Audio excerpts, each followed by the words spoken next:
చాలా సంతోషం. మీ అందరి దీవెనలతో ప్రజా ప్రభుత్వం తెలంగాణ రాష్ట్రంలో వచ్చి 2 సంవత్సరాలు పూర్తి చేసుకున్నాం. గౌరవ ముఖ్యమంత్రి రేవంత్ రెడ్డి గారి నాయకత్వంలోని ఈ పేదోడి ప్రభుత్వం నిత్యము పేదోడి మంచి కోసం, పేదోడి కష్టాల్లో పాలు పంచుకుంటూ, పేదోడికి అండదండలుగా ఉంటూ, పేదోడి భుజాన్ని తడుతూ ఈ ప్రభుత్వం ఎన్ని కష్టాలు వచ్చినా, రాష్ట్ర ఆర్థిక పరిస్థితి సహకరించకపోయినా ఇచ్చిన ప్రతి మాటని ఒక్కొక్కటి పేదోడికి అందించాలని తపనే ఈ ప్రభుత్వానికి ఉన్నదని చెప్పడానికి సంతోషిస్తున్నాను. దాంట్లో భాగమే 200 యూనిట్ల ఉచిత విద్యుత్ పేదవాడికి ఇంటి ఇచ్చిన కార్యక్రమం. కానీ దేశంలో ఏ రాష్ట్ర ప్రభుత్వమో పేదవాడు తినే బువ్వ ఎట్లా తింటుండని చూడకుండా ఉంటే తెలంగాణ రాష్ట్రం పేదవాడికి పెద్దోళ్లు తినే సన్న బియ్యాన్ని ఈనాడు గౌరవ ముఖ్యమంత్రి రేవంత్ రెడ్డి గారి నాయకత్వంలోని ఈ ప్రభుత్వం ప్రతి పేదవాడికి సన్న బియ్యం ఇస్తున్నమాట నిజం. ఆడబిడ్డ ఎంత దూరం ఆర్టీసీ బస్సులో ప్రయాణం చేసినా ఉచిత బస్సు ప్రయాణ సౌకర్యం కల్పించింది ఈ పేదోళ్ల ప్రభుత్వం.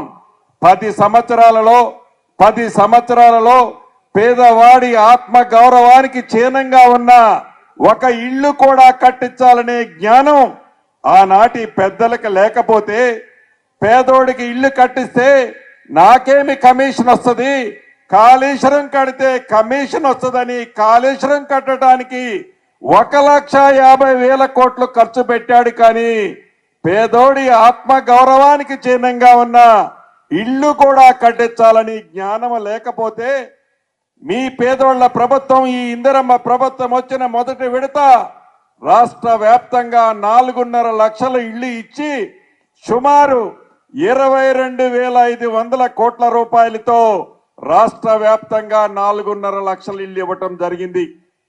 మన నియోజకవర్గానికి కూడా 3,500 ఇళ్లు మొదటి విడత ఇచ్చాం. ఇంకా 3 విడతలు అర్హులైన పేదవాళ్ళందరికీ, అర్హులైన ప్రతి పేదవాడికి నీది ఏ కులమని అడగం, నీది ఏ మతం అని అడగం, నీది ఏ పార్టీ అని అడగం. నువ్వు పేదవాడు అయ్యుంటే చాలు, చివరికి నువ్వు పింక్ కలర్ షర్టు తొడుక్కొని వచ్చినా పేదవాడు అయ్యుంటే ఇందిరమ్మ ఇళ్ళు తప్పకుండా ఇస్తాం. అది ఇందిరమ్మ ప్రభుత్వం అంటే, పేదోడి ప్రభుత్వం అంటే. గౌరవ ముఖ్యమంత్రి రేవంత్ రెడ్డి గారి నాయకత్వంలోని ఈ ప్రభుత్వం ఒక ఇందిరమ్మ ఇళ్లే కాదు, రైతును రాజును చేస్తానని చెప్పి ఆనాటి ప్రభుత్వం ₹1,00,000 రుణమాఫీ చేయటానికి 10 ఏళ్లు పట్టింది. ఈ ప్రభుత్వం వచ్చిన 9 నెలల్లోనే 21,000 కోట్ల రూపాయలు 25 లక్షల మంది రైతన్నలకి 2 లక్షల రూపాయల చొప్పున రుణమాఫీ చేసిన ప్రభుత్వం మీరెన్నుకున్న ప్రభుత్వం. ఆనాడు ధనిక తెలంగాణ రాష్ట్రంలో ఒరేస్తే ఉరే అని ఆ దొరవారు చెప్తే, ఒరేసిన రైతుకి భరోసా కల్పిస్తూ సన్న వడ్లకి మద్దతు ధరతో పాటు 500 రూపాయల క్వింటాలకి బోనస్ ఇచ్చిన ప్రభుత్వం ఈ ప్రజా ప్రభుత్వం. ఇలా అనేక కార్యక్రమాలు చేయబట్టే మొన్న గ్రామ పంచాయతీ ఎన్నికల్లో రాష్ట్ర వ్యాప్తంగా సుమారు 68-69% సర్పంచుల్ని గెలిపించారు. అదే రకంగా కంటోన్మెంట్ బై ఎన్నికల్లో అద్భుతమైన మెజార్టీతో మన శాసనసభ్యుడిని గెలిపించారు. నిన్నగాక మన జరిగిన జూబ్లీ హిల్స్ ఎన్నికల్లో కూడా మన పార్టీ అభ్యర్థిని అర్బన్ లో కూడా అద్భుతమైన మెజార్టీలో గెలిచారు.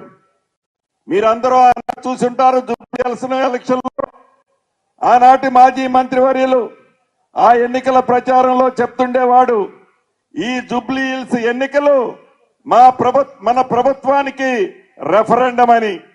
ఈ ఎన్నికల్లో కాంగ్రెస్ పార్టీ ఓడిపోతుంది, మేము గెలుస్తామని ఆ నాయకుడు చెప్పేవాడు.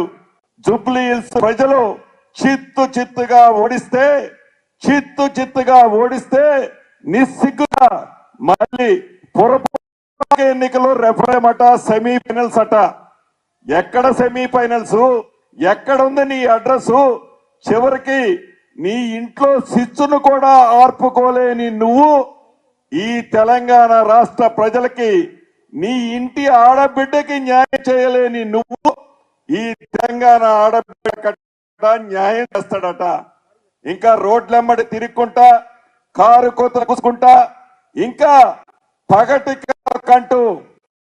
పగటి కలలంటూ మరోవారి దర్పణాన్ని ప్రదర్శిస్తూ ఎలా అవాక్కులు చవాక్కులు పేలుతున్నాడో మీకు తెలియంది కాదు.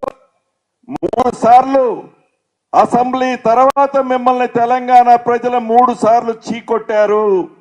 4వసారి ఈ పురపాలక ఎలక్షన్స్ లో కూడా చిత్తుగా తెలంగాణలోని అర్బన్ ప్రాంతంలో ఉండే కాంగ్రెస్ పార్టీ కుటుంబ సభ్యులు మంచి మెజార్టీతో గెలిపించనున్నారు.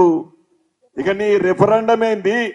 నీ ప్రజా పరిపాలనని విమర్శించేదేంటి?